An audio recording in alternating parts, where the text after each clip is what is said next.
बिस्मिल्लाहिर्रहमानिर्रहीम अस्सलाम वालेकुम। Welcome back to the channel. I hope आप सब खैरियत से होंगे। जहाँ भी रहें आबाद रहें, हंसते मुस्कुराते रहें। नौशाइन किचन में आज मैं आपसे शेयर करूँगी रायता की एक क्विक रेसिपी, जिसमें ना तो चटनी बनाने की ज़रूरत है और ना ही किसी किस्म के झंझट की।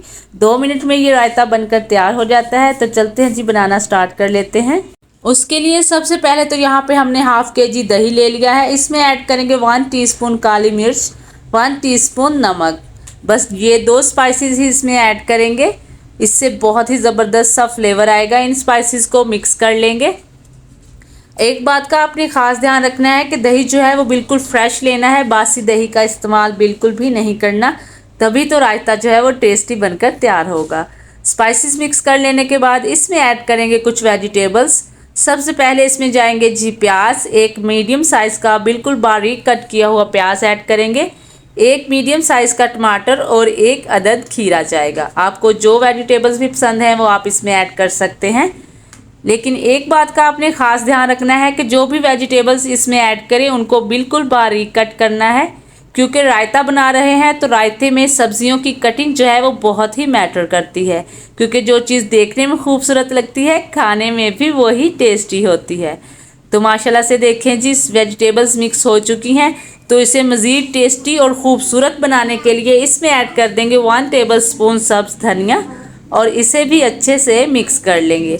तो माशाल्लाह से देखें जी, कितना खूबसूरत सा रायता जो है तैयार हो चुका है। सर्विंग प्लेट में इसे निकाल लेंगे और इसको मज़ीद खूबसूरत बनाने के लिए थोड़ा सा हरा धनिया स्प्रिंकल करेंगे और टेस्ट मज़ीद देने के लिए इसके ऊपर डाल देंगे चाट मसाला।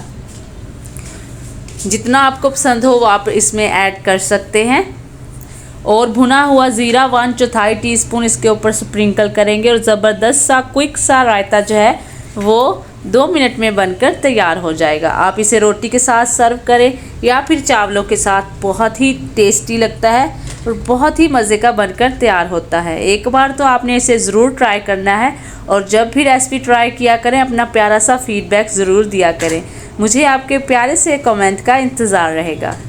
उम्मीद करती हूँ कि आज की ये शॉर्ट सी रेसिपी आपको पसंद आई होगी। रेसिपी अगर ज़रा सी भी अच्छी लगी है तो इसे लाइक और शेयर करें। नौशाइन किचन को सब्सक्राइब भी कर दें। अगली रेसिपी तक दीजिए इजाज़त। अपना और इस चैनल का बहुत सारा ख्याल रखिए। आयशा को भी हमेशा अपनी दुआओं में याद रखिए। अल्लाह हाफिज़।